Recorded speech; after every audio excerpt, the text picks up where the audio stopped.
Court does call the case of the people versus Christopher Day. Good afternoon, Your Honor. Michael Doby for the people. Good afternoon, Your Honor. Douglas Gucci on behalf of Mr. Day is present to my right. Your name? Christopher D. He. All right. All right. Date and time set for a preliminary examination. Are the parties ready to proceed?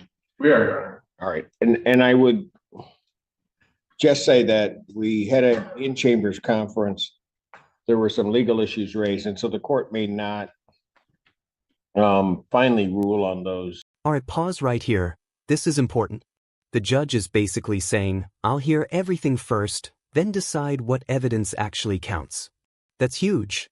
It means testimony about internal sheriff policies might not decide guilt directly, but it could still shape how the jury understands intent. Translation: this case may hinge less on what happened and more on why it happened. Today, but we'll take the testimony in the case. My understanding is that there's particularly an issue regarding the sheriff's department policies. I will take that testimony, and then this court can figure out if I ultimately determine that I cannot use it, then I won't. Additionally, if the court does determine that the policies won't be used as the basis for the misconduct, and I inform counsel of this, but can be used in order to, as some substantive evidence regarding the particulars of an element, particularly the corrupt nature of the actions, then the court may indeed take that testimony for that purpose. But so we can move this along. The court will hear the testimony and then make a decision later as to how it will be used. Thank you, Your Honor. All right. With that, I would call Kurt Schifferkowski. All right. Sir, please come forward and be sworn. Thank you, sir. What do you do? I'm manager of the Washington County Sheriff's Office. And how long have you been in that position? In that position since 2021. Okay. And before that, what was your experience in law enforcement? Started off at the Sheriff's Office in 2001. Was a corrections officer, was a field training officer, was a sergeant, no war, ran transport and port security. I was a lieutenant, went through the police and corrections academies, went to the MSA, special investigations, did some work at the agent's office. Thank you. I'm going to ask some questions about incident in the jail, Washington County Jail, March 18th of 2024. Okay. Now, before I get to that, I suppose, do you know the defendant in this case, Christopher D? Yes. And how? I'll stipulate the identification and that he's a law enforcement officer in the employ of Washington County Sheriff's Department. All right. Appreciate that. Stipulated. We'll move along. Thank you, Mr. Gucci. When did you become aware of the incident in question here? There was an email notification that was made at the time. He was a sergeant and he was working midnights, and I remember waking up and checking my emails the next day, and I saw an email notifying that there was a use of force in jail. Reviewed it. Things stuck out to me. Tell me about that. What immediately stuck out was that the email indicated that Sergeant D sprayed a subject in the back seat of a police vehicle, an empty police vehicle, while she was in restraints. Okay. That stuck out to you. And this is where red flags start waving. Pepper spray, isn't meant to punish, it's meant to stop an active threat. But the witness just told us the subject was handcuffed, locked in a caged vehicle, and restrained. So ask yourself, what threat was being stopped here? This question will echo throughout the entire case. What did you do? Notified one of the lieutenants that we need to evaluate the situation when I came to work. Okay. And so why did that stick out to you? So ASR spray is used when somebody is a threat, and because she was in restraints in the back of a police vehicle, bars over the window, I had concerns as to whether or not that person was a threat at the time of the incident. Could you tell what is ASR? Aerosol subject restraint, commonly known as MACE. Okay. And is that something that is issued to officers in the jail? It is, sir. Okay. And are there trainings regarding that? Yes, sir. That are required? Yes, sir. And are there policies regarding that? Yes. And are there, what is done, if anything, to make sure that the officers know about the policies? Anytime there's a policy revision or anytime there's a policy that's newly published, it's sent out in a program called Power DMS. The employees are required to review the policy and electronically sign. And yearly, there's also a restrained. There's a training course that's pushed through Power DMS where the students have to participate in the training, watch a video, and take a test. Okay. Successfully pass the test. Specific to ASR? Yes, sir. Okay. Approach with people's proposed 4, 5, 6, and 7, which I've shown to Mr. Gucher. You mentioned that it's the incident that you were things stuck out to you because it was a use of ASR against someone who was handcuffed and in the back of a police car. Is that right? Yes, sir. And generally, from the what is your understanding from the policies of the proper use of ASR within the jail? ASR isn't classified anywhere in the force continuum. It can be used anytime that the person that's applying force feels that lower forms of control will not be adequate. Okay. Lower forms of control, what does that mean? Muscling techniques, placing someone on the ground, escorting them. Okay. Tell me about what you said, something about the individual not being a threat. Yes. Where does that fit in? So ASR is used when there's a threat to staff or a threat to another person. And as the victim in the case was in restraints in the back of a police vehicle with bars on the window, it was difficult for me to see whether or not there was a threat to anybody else. Okay. You talked about levels of clients using lower force to gain compliance. What does this mean, compliance? To bring about a peaceful end to the situation, to bring about the lawful conclusion to an event. Okay. When someone is, no, let's strike that. I'm not going to propose any hypotheticals there. Did you see, Commander, any justification for the use of ASR in that situation? Objection relevant. Whether or not this officer sees that it's relevant is not the legal standard. Actually, under Graham v. Cards. As to the form of the question, I'll sustain the objection. I'll allow you to rephrase the question, but I think as it's phrased, I think it's. Thank you. Notice that objection? This is classic courtroom tension. The defense is saying, your opinion doesn't matter, the legal standard does. The prosecution is trying to show unreasonable force, while the defense is hiding behind technical legal thresholds. This is where law meets real-world judgment, and it's rarely clean. In a situation like this, Commander Shipakasi, where someone is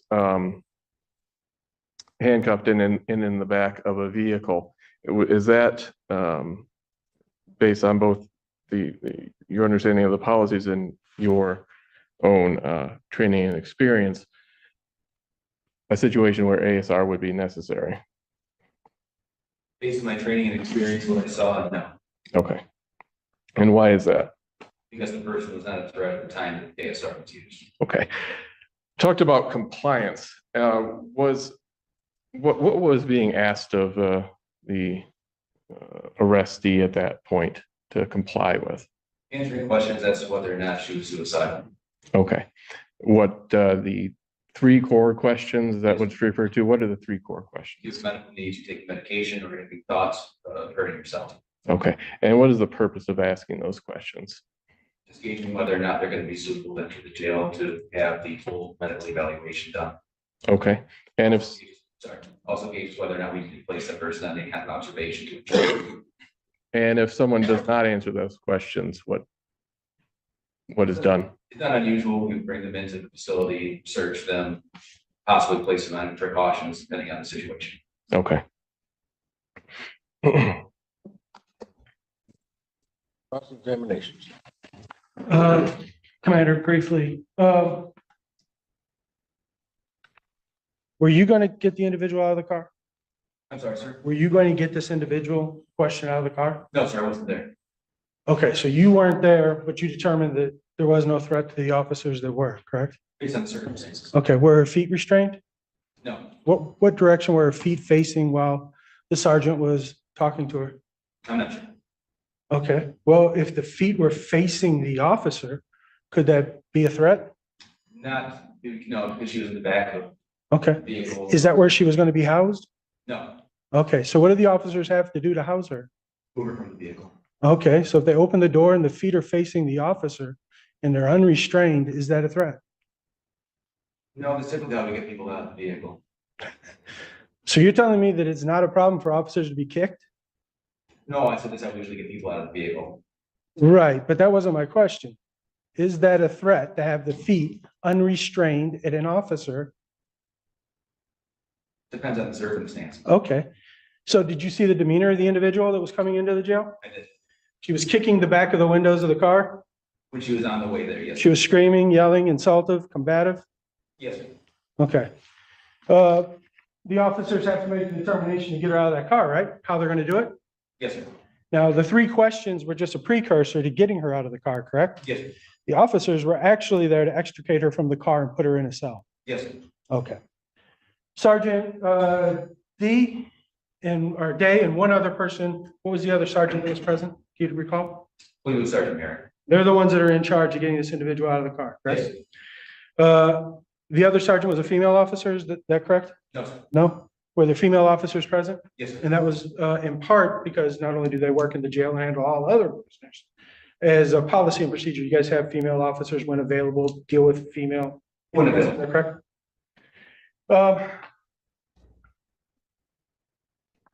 And again, the ASR doesn't appear on the chart because you said that, I want to get this quote right, not part of the continuum because it can be used anytime the officer feels or believes. And what was the The rest? lower forms of control not be adequate. Okay, no further questions. All right, thank you. Any redirect? One question, Commander Shipakasi, based on both the policies and your training and experience, is the preemptive use of ASR spray? That answer, no, is devastating for the defense. A seasoned commander just testified that, based on training and experience, this use of pepper spray wasn't reasonable. That's not just disagreement, that's a credibility hit. And juries listen very closely when law enforcement critiques its own. Reasonable? Given the circumstances, no. Okay, thank you. Yeah. You may step out. Thank you, Commander. Oh, Brian Miller. All right. Sir, please come forward to be sworn. All right, you may inquire. Ed, what do you do, sir? Currently, I'm a special investigator with the Washington County Sheriff's Office. How long have you been doing that? Since 2009. Okay, and briefly, you have law enforcement experience before that? Yes, I've been a certified law enforcement officer since 1974. Okay, thank you. I asked some questions about an incident in the Washtenaw County Jail on March 18th of 2024, okay? How did you become involved in that? I received a phone call from Commander Shipakasi stating that there was an incident that took place on March 18th in the Sallyport Correctional Facility at approximately 20 feet, 30 hours, involving WCSO personnel and an arrestee from the Ypsilanti Police Department. Okay, and was that arrestee Rachel Dameron Hissong? Correct. Okay. So you got this notification from the commander, and what did you do? I was instructed that they had some concerns, they being the administration, of whether or not the use of force was appropriate in this particular case. Okay. And I was instructed to conduct an a non-administrative investigation. Criminal investigation. Correct. Okay. And did you do that? Yes, I did. Okay. And you could walk us through a little bit about the steps that you took in this investigation. Well, one of the things I did was I had a liaison with the corrections division, a lieutenant that I asked to assist in some of the technical aspects of the investigative process by gleaning information from audio and video information that existed in a series of cameras. Initially, information from the Sally Court, then it was information from the body cams worn by Sergeant D and Sergeant Merritt, as well as information from the cameras in the holding cell, as well as information of the activity that took place. Okay. That was the first step. Your Honor, I'll stipulate to the admission of I believe we discussed body cam of Sergeant Day and the in-car camera from the point in time it reaches the Sally Port at Washtenaw County Jail to the end of this incident, correct? Yes. Yes, stipulate. All right. Thank you. That will be People's Exhibits 1 and 2. Mr. Miller, you obtained a number of videos. That's correct. And People's Exhibit number 1, which has been admitted by stipulation, is going to be the body cam of the defendant. And if you will give me a moment to connect.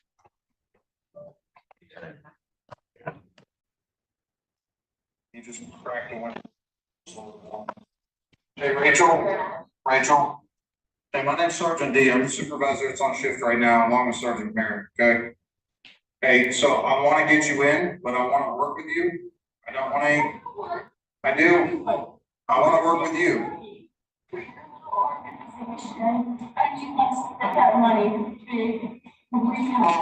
So let's just be honest. So I get paid whether you're here or not. All right, so here's the thing. I want to get you in the door, and we are having a conversation right now. No, we're not going that way. Are you suicidal? Are you suicidal? I'm asking questions. Are you suicidal? Yes or no, are you going to respect? I have been treating you. Yes. So, Simple motherfucking question. are you suicidal? Yes. Yes, I'm going to treat you with respect. Are you suicidal? Yes or no? My question. Do you have any emergency medical needs? Yes or no? I have been. Rachel, I'm trying to help you out.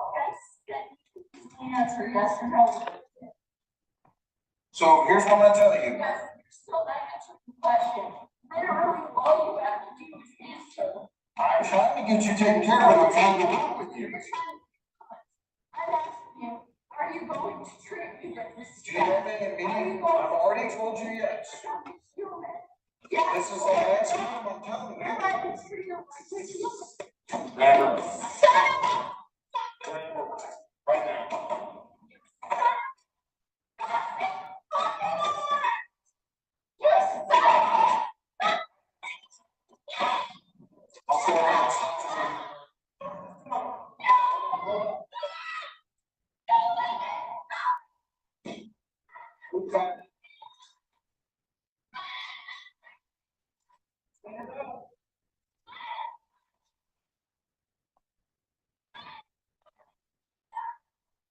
Stand up.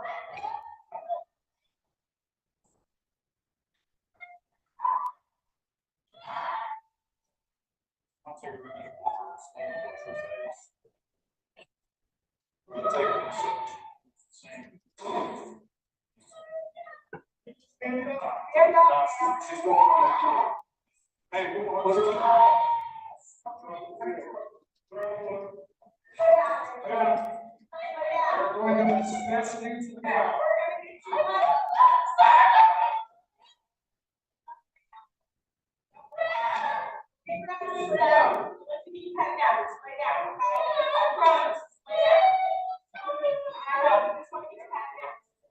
Go down to your knees.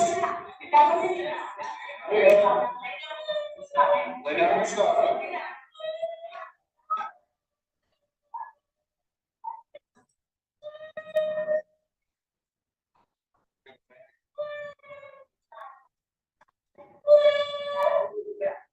I'm going to stop the play there. We're at 23, 36, and 34 seconds on the timestamp of People's Exhibit 1, the Sergeant D's video. That was one of the videos that you obtained. Yes, it was. Okay. And reviewed. Yes. And what did you do after reviewing that video? Oh, I didn't mean to start playing again. I'm sorry. Commandership, let me start that over. That was a terrible question. Commander Shipakasi talked about things sticking out to him. What sticks out to you in that video? Objection, Your Honor, irrelevance at this point in time. He did the investigation. His opinion of what the investigation shows is irrelevant. Oh, overruled. Oh, What sticks out to you? Well, a number of things.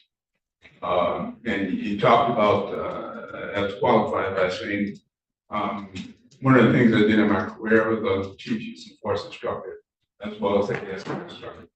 And so when I looked at the actions and the interactions involved in this interaction between Sergeant D and Ms. Hissam, I felt that it was problematic in terms of the actions taken by Sergeant D. Okay, what do you mean problematic? The use of ASR is for someone that's non-compliant, okay? And what I mean by non-compliant is that you've given them a directive, told them something specifically to do, you afford them a reasonable period of time to comply with that, okay? And you also give them a warning that if they don't comply with that there will be consequences, and subsequent to that, the ASR will be deployed. What I saw here was none of that took place. There was no warning given. There was no directive given. In terms of a threat to Sergeant D or anyone else, she was confined in the backseat of a patrol car, handcuffed behind her back, in a particular patrol car that has cages all the way around. What I mean by all the way around, both the side windows between the passenger compartment and the rear window were all caged in. And when we talk about imminent threat, okay, she was not posing at that time. She did not exhibit any aggressive, threatening behaviors that would necessitate the use of the ASR, nor was a warning given to her deployed with two other police officers in the front seat of the car. That's what was problematic for me. But you heard her yelling at the officer and insulting him, right? You said that she wasn't doing anything. So when we talk about ASR, what we're talking about is you want to gain compliance. Okay. Well, you have to have a directive to gain compliance. Okay, asking questions is not the same as giving a directive as I want you to do this. I want you to do that. We are getting ready to open the door. I want you to step out of the vehicle. Okay, none of that was given. Okay. Tell me a bit about ASR itself, and you've talked about when it is appropriate to use, but what is the effect of it? Well, it's basically a combination. This is a major turning point. The investigator lays it out clearly. No warning, no command, no directive, just spray. In use of force cases, commands and warnings matter. Without them, force starts looking less like control and more like retaliation. Let me ask you, should yelling alone ever justify chemical force? Like CS gas agent, a chemical agent that creates an irritant, okay? So it momentarily incapacitates a person that will afford you the opportunity to take control of a person, and you hope that they will comply based on the fact of this irritant that has been applied to them. Okay. Pain, right? It causes pain? Absolute pain. Okay. What are the other considerations around ASR and the use of ASR that you were a trainer in? What are the other It's considerations? Would you actually deploy it? In this case, it was deployed inside the confines of a occupied police car. And I say occupied above and beyond the subject. Ms. Hissam was occupied by two fellow police officers in the Cincinnati Police Department. And again, what I found to be problematic is that there was no warning given, so that they were equally being sprayed as well as Ms. Hissam in the confines of the car. Cross-examination. Special Investigator Miller, you're aware of the policies and procedures, at least in general terms of the jail as it relates to inmates who come into it, correct? Yes. And Central Dispatch will notify, that's why the officers come out to the Sally Port when individuals arrive, correct? In your jail? Yes. And in this case, during the course of your investigation, you did discern the Central Dispatch told the officers that there was an individual who was kicking the car and being combative, and they had arrived, correct? Correct. Well, he actually called it in and stated that information. Right. So while the officers may not have been present for the entire event of the lady in the video, they were aware she was not being cooperative and kicking and such, correct? Had been. And you had the booking photo go in, I think someone had mentioned or the video indicated she was there on FA. Correct. For the record, can you state what FA is? Felonious assault. Okay, That was the original charge. that was the original charge. I have no further questions. Thank you. All right, any redirect? No, thank you. All right, you may step down. Thank you, sir. Any additional witnesses for the people? No, Your Honor. All right, any witnesses for the defense? No, Your Honor. All right, we had a previous bench conference, and I'm not sure how council wants to do this. I could certainly hear the bind over motion now and then argument. Or would you like the opportunity to submit positions that you have in writing to the court prior to the court making its ruling? Whichever way is more convenient for council. I'll defer to Mr. Doby. I'm happy to argue this now. All right, very good. Your Honor, the facts are pretty simple in the case and are not really in dispute based on the cross-examination that happened. Rachel Dameron Hissong was arrested for an offense, brought into the jail by YPD, and was a jerk. She was yelling and making a scene in the back seat of the car, as we saw in the video when she first got to the Sally Port. But it's the behavior of the defendant that's a question here. And we saw him approach the car, attempt to ask several questions, give no commands, not asking her to do anything, and not being any type of threat from this person. So setting aside for a moment that this is a police officer and all of the responsibilities, duties, and trusts that are placed in him, this is a person who is handcuffed and within a cage in the back of the vehicle who has a weapon used on her, that weapon being the ASR spray. That is an assault.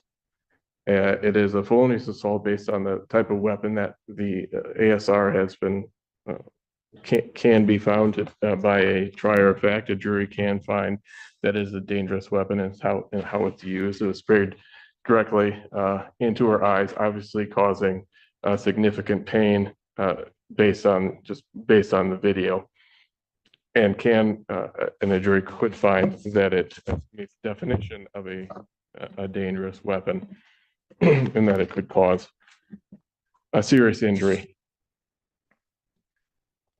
But he was a police officer. I'm sorry, not a police officer. He was a corrections officer at the time who did have, who was there acting under the color of his office, performing or supposed to be performing duties of taking this woman into the jail. And his behavior by spraying her in the face when she was no threat, when she was not refusing any orders, when she was just not answering questions that Commander Shipakasi says happens all the time, that people do not answer those 3 core questions. She's not answering the questions and she insults him and he sprays her in the face with the ASR. That is a wrongful act. Going through the elements of misconduct, he is a public officer. He meets that definition. That's by stipulation. He was there. He was working, acting under the color of his office. The only issue at this is the corrupt intent.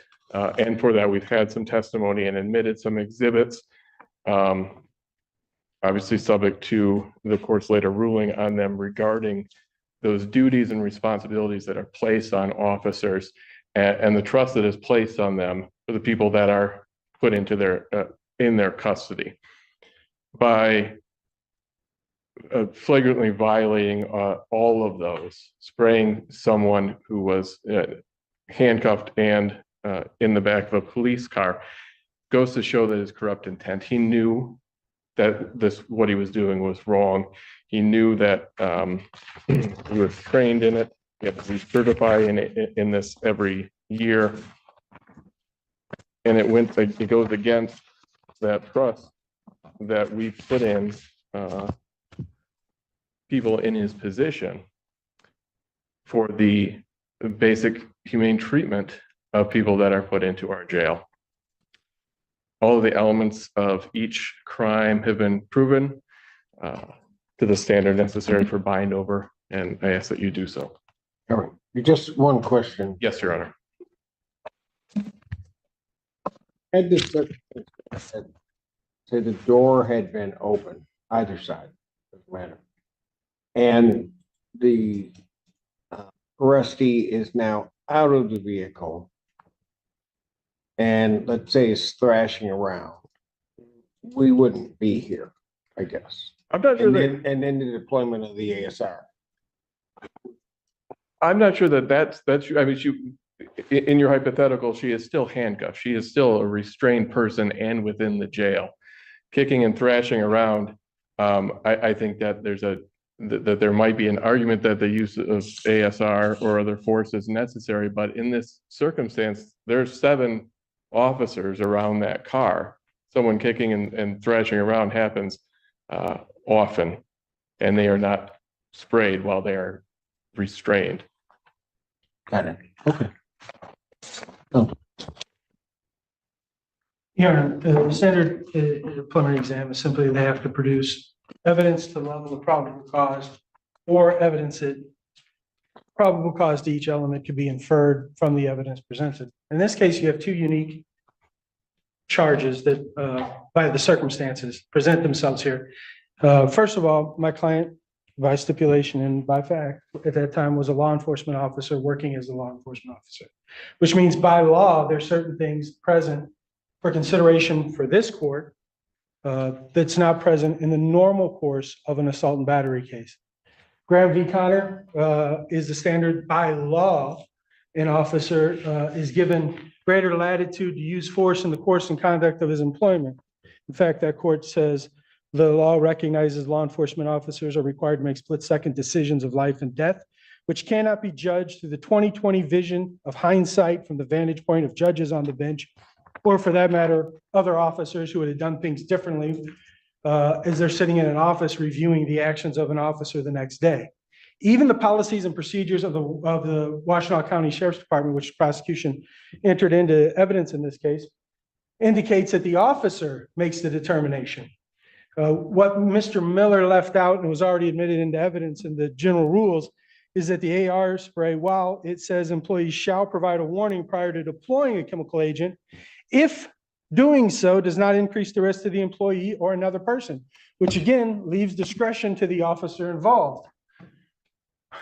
Commander Shipakasi testified that the use of force in an AR spray does not fall on the continuum of force. It's left to the discretion of the officer to use based upon the facts and circumstances as they see them.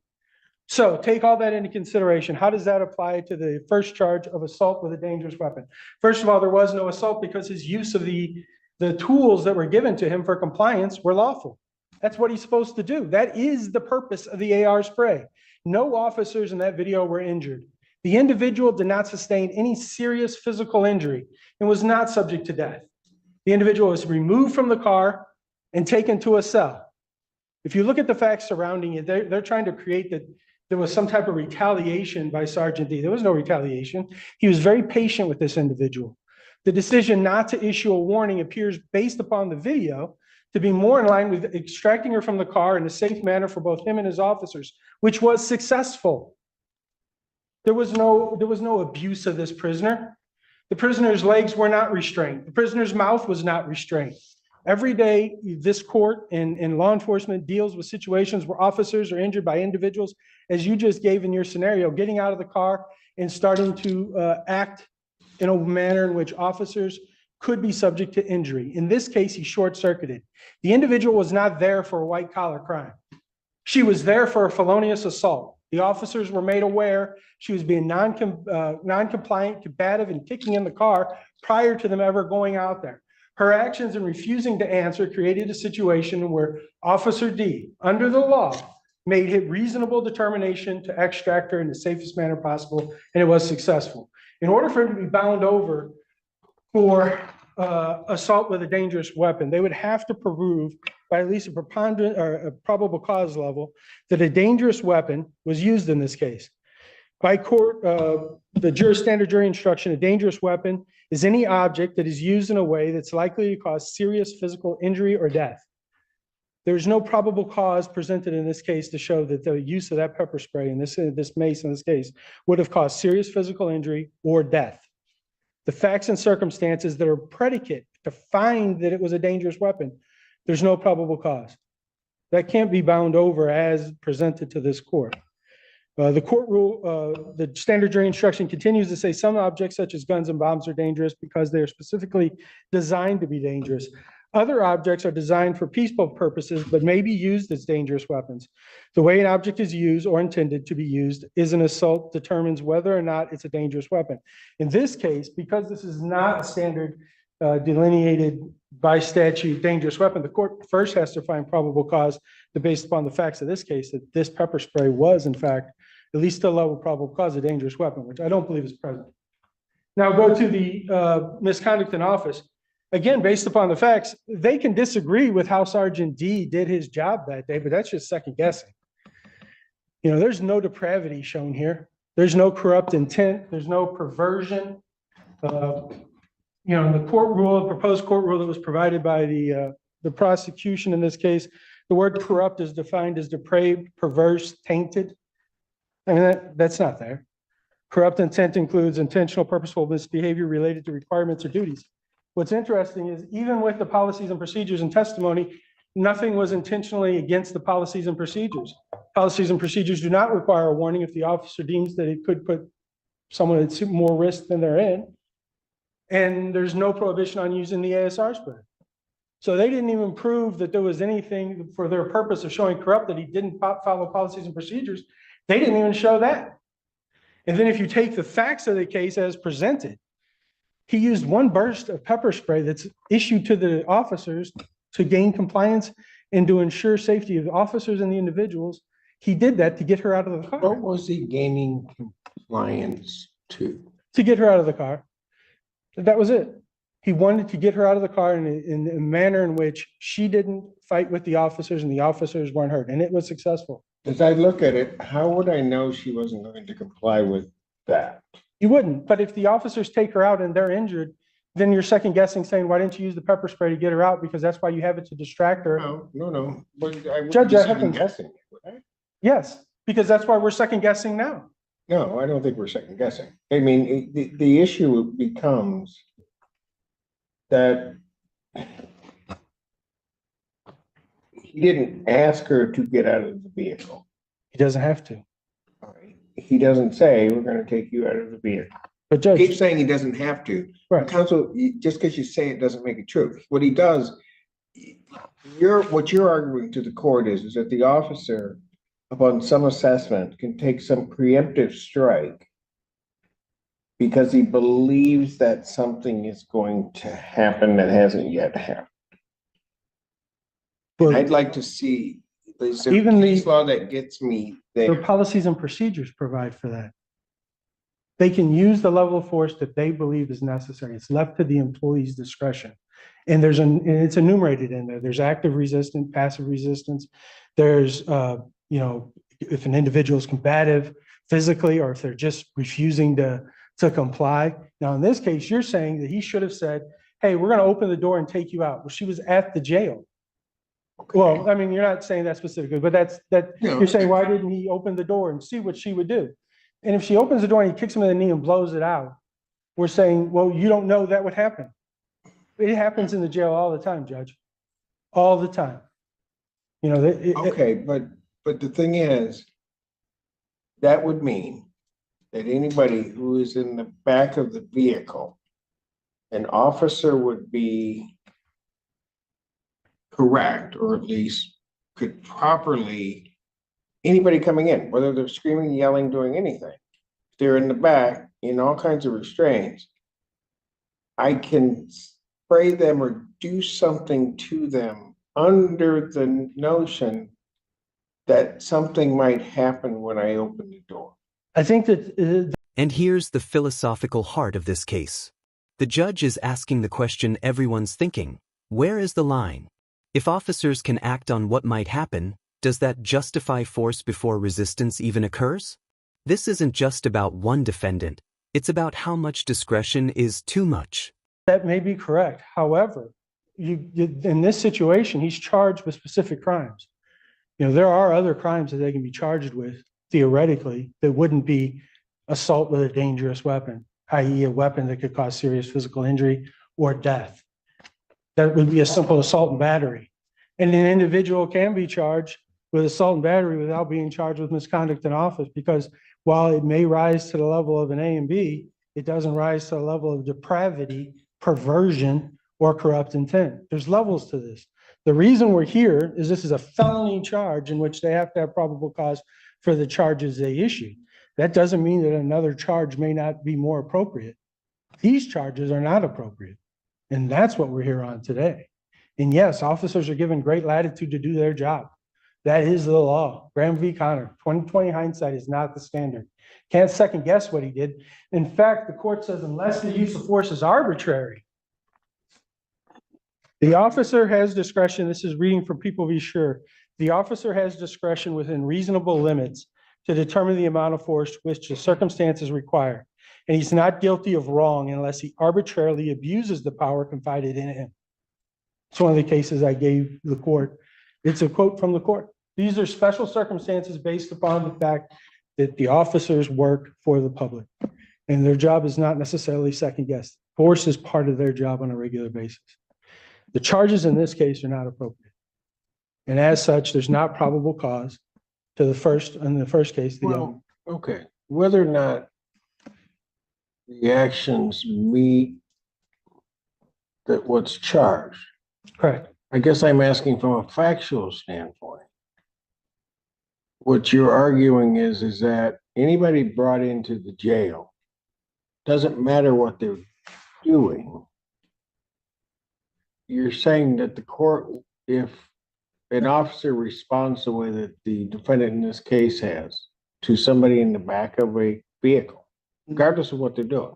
No, Your Honor. That they're provided that latitude. No, Your Honor. Okay, What I'm saying is, as long as their actions aren't arbitrary. If you just decide that an individual sitting in the car is brought in, I'm going to spray them, that's an arbitrary use of force. But that's still not necessarily a felonious assault, and it still might not be misconduct in office. It may be a policy violation. Not every action is a criminal violation, Your Honor. And the officer, under the law, as long as his actions are not arbitrary, then yes, it's legal. That doesn't mean that it's not excessive. That's called a civil action. 1983 action. There's a whole list of things that officers aren't allowed to do that still aren't criminal, but they're charged in civil court all the time with violations. Officers are given special treatment. And as long as his actions weren't arbitrary, if there's a reason for it. Yeah, counsel, I get that they're given special treatment. I know the law in that area. I guess my question is, that's not sort of carte blanche. It's not. And so the question becomes, in this case, Mhm. where are you drawing the line? Because the only reason we're here is one side's drawing the line here and one side's drawing the line here. But And I'm that'd be a trying to figure factual out issue, where- which I don't want. I'm trying to figure out where your line is. My line on the first one is, it's not a dangerous weapon. Okay. Okay, so therefore that charge shouldn't be bound over.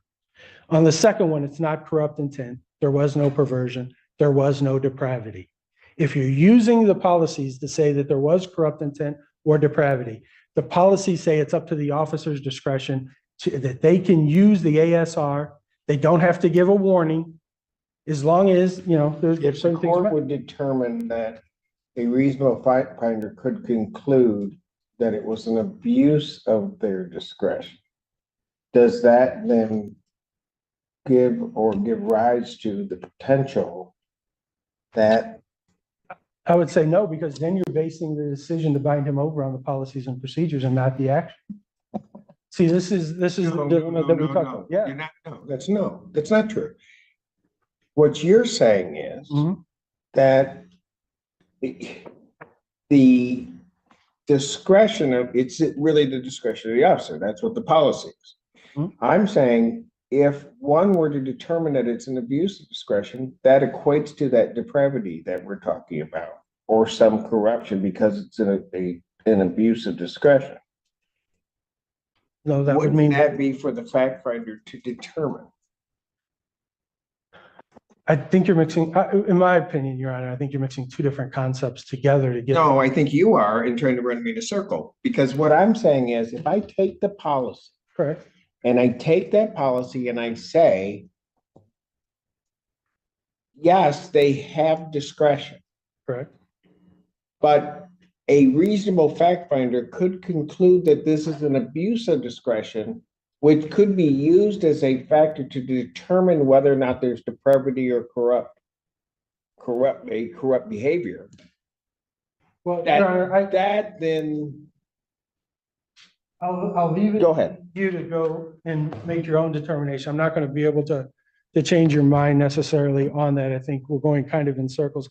But I will direct you to the People v. Milton case, which is the assault and battery and the misconduct in office charge, which kind of started this whole thing in 2003. And in it, it kind of addresses your first part that you're kind of coming at me with this question.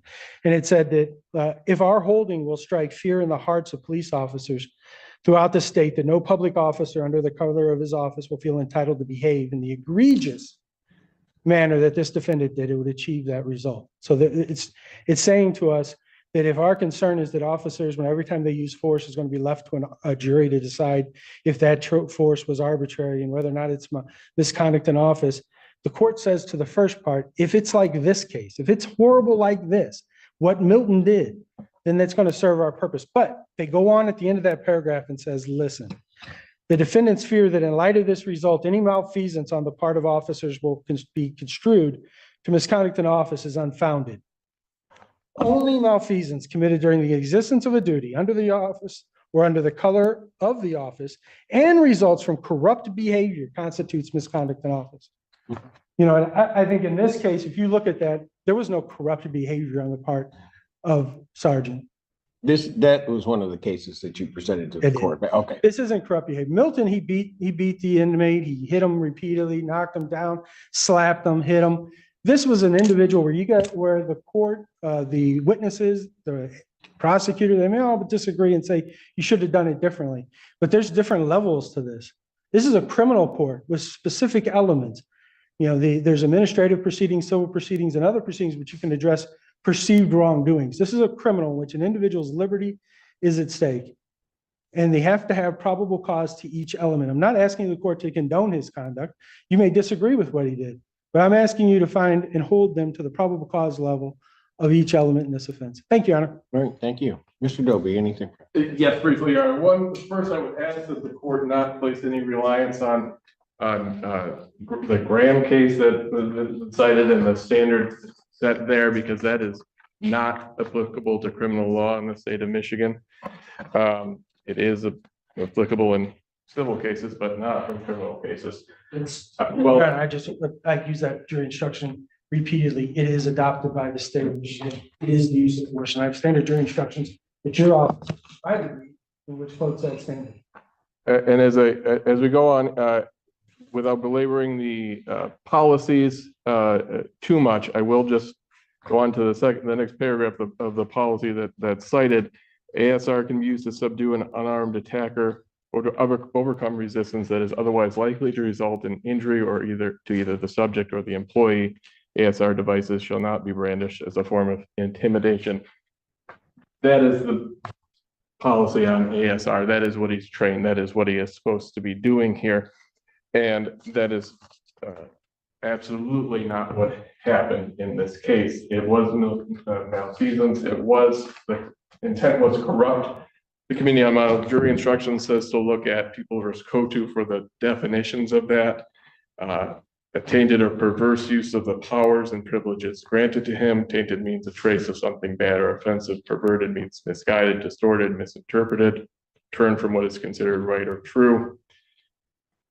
We expect that officers will exercise their duties in a manner that is fair and equitable. Doing the opposite of that is what is meant by corrupt intent in a misconduct in office case. All right. Counsel, I want to make sure I take a look at everything that you presented to me, and I will give you another date to come back. But, okay, so what I'll do is I'll turn this out, preliminary examination for April 3rd. It's my PCC day, and I have no idea right now what it looks like. I'll just put it at 3 p.m. if that works for everyone. All right. All right, defendant's bond will continue. Counsel, did you get a copy of the order? I did. Ask the court. I didn't. Okay. Yes, I signed it. So, Signed. yes, I'll give the parties, there's a copy for each of the parties. And, you know, I haven't rendered a decision on this, but I want to compliment both counsel for shortcutting the issues, getting right to the point. And actually, people should probably watch. I'd love to have younger attorneys watch the two of you and how you operate with respect to each other in a case. And I mean that from the bottom. Thank you. Just one question, does the court Yes. want to retain the? Yes, I need the exhibits. Yes, I need the exhibits. Doug, do you want to just verify what's, I've got 1 and 2 on here, the full videos, okay. All right. So if I have that, you're gonna get those. I may approach you. Yes, There's one set. and 1 and 2 of them. Got it. Yeah, they're on there, and everything that we do has to be encrypted, so the password is right on there. Got it. Okay. Understood. Okay. I think I put my date in. Yes, I did. Okay. And then Mr. Wonders, I'm going to take a brief recess and come back and fill our last matter. All right, court's in recess.